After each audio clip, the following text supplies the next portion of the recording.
Alright, so the game is over, the board's been cleared, and a new king is sitting on the throne. The finale of Power Book 2 Ghost? Man, that wasn't just an ending. It was a total earthquake for the whole universe. Let's break it all down. I mean, for 4 seasons, right? We've watched Tariq St. Patrick just try to survive in a world that wanted him either dead or behind bars. And at the end of it all, he didn't just survive, he outplayed everybody. He flipped the whole board and took complete control. He's not just Ghost Kid anymore, he is the new Ghost. But let's be real, was it a clean win? I don't know. You've got angry fans talking about rushed storylines, and then there was that jaw-dropping phone call after the credits. Suddenly, Tariq's victory feels a lot less like an ending and a whole lot more like the start of a brand new war. Okay, so to really understand what went down, you gotta look at this finale for what it really is. It's not just an ending, it's more like a relay race. It's a critical handoff. It closes one chapter and perfectly sets up the next one for the entire Power franchise. And you have to remember, Ghost was the OG spin-off, the very first one. So its ending is a huge deal. The writers had to wrap up Tariq's story for now, but also build this massive bridge to whatever's coming next. Talk about a heavy lift, right? All right, let's get into the nitty-gritty of that finale. Who made it out alive, who didn't, and who was the puppet master, pulling all the strings? It's time for the final head count. You know, after all the bloodshed we've seen over the years, the finale was surprisingly light on major deaths for our main crew. I mean, Tariq, Brayden, Effie, the core trio, they're all good. Even Davis McLean and the chaotic Tejada siblings, Kane, Drew, and Diana, they all survived. So what does that mean? It means all the key players are still on the board, and you can bet those old rivalries are nowhere near finished. The big bads, though? Yeah, they weren't so lucky. And I love how they handled this. It was like a two-pronged attack. You had Noma, the big-time queenpin, taken out the old-fashioned way. A bullet, thanks to Kane. And then you had Detective Carter, the dirty cop, who was taken down from the inside. He got betrayed by his own guy, Nico, and slapped in cuffs. 2 totally different enemies, 2 totally different and kind of brilliant solutions. So the big question is, how in the world did Tariq pull this off? Well, it was a classic multi-level chess move, straight out of his dad's playbook. First, he did something I never thought I'd see. He got his crew and the Tejadas on the same page by pointing them at their shared enemies. Then, the coldest move of all, using Noma's own daughter as bait, which, yeah, that ended tragically when Diana went too far. And for the cops, no guns, just mind games. He played Carter perfectly, getting him to spill everything while his partner was listening in. Once the threats were gone, he completely restructured the business, with Brayden and Effie answering to him. And the final nail in the coffin, he locked down Noma's supplier and put the cops in his pocket. I mean, wow, textbook Ghost. So here's the bottom line. Tariq didn't just scrape by, he completely took over. Think about it. He's got the product, the distro, his legal protection, and now he's got the cops on his payroll. He's become the very thing his father was, a ghost, silently running this huge criminal empire from the shadows. Okay, but as clean as that sounds, a lot of fans felt the way it played out on screen was, well, a mess.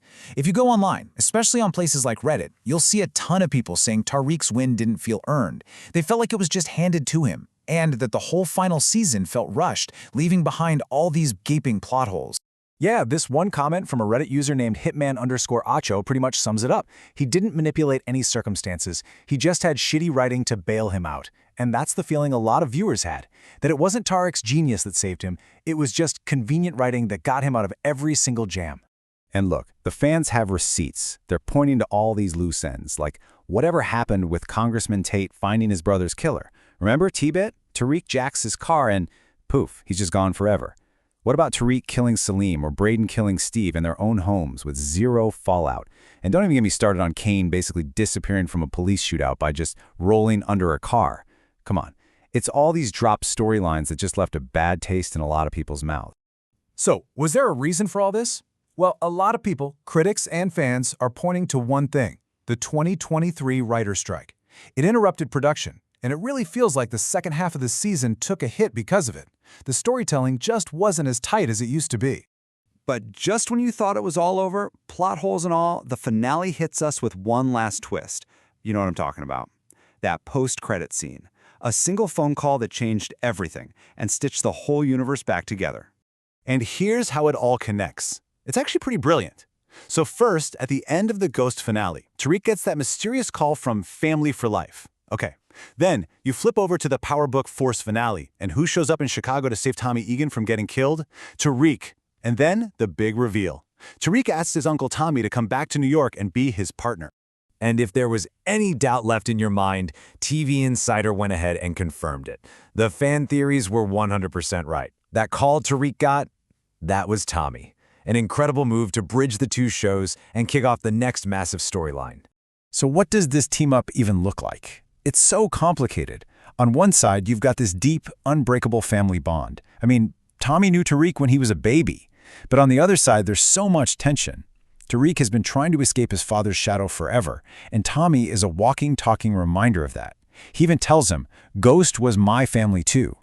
Man, that sets up a fascinating and probably explosive partnership. And all of this leads to the biggest question, right? Where does the Power universe even go from here? Because the endings of Ghost and Force, they weren't just finales. They were a total strategic reset of the entire board. Okay, so here's the official state of the union. Ghost and Force, they're done. That planned spin-off for Councilman Tate, Influence, that's been canceled. But, and this is the big news, there are 2 new shows coming. We've got Power Origins, which is a prequel about young Ghost and Tommy, and then there's the one we're all waiting for, Power Legacy, which is going to be all about Tariq and Tommy's new alliance. So you see the strategy, right? It's pretty genius. Starz is blowing up the universe in 2 directions at the same time. They're going back to the past with Origins to show us how it all started, and they're rocketing into the future with Legacy. It's like a full-on attack on the timeline, and I'm here for it. And just when you thought that was it, Joseph Sikora, the man himself, drops this little bombshell. He says they are actively developing a movie for Tommy Egan down the line to give him the proper goodbye he deserves. So yeah, Tommy's story is far, far from over. Which leaves us with the million-dollar question heading into Power Legacy. You've got the new Ghost and the original Soldier side by side. One is trying to build something completely new, and the other is loyal to the bone to the old ways. So are they going to build an empire together? Or is their messy, complicated past going to burn it all to the ground? I guess we're going to have to wait and find out.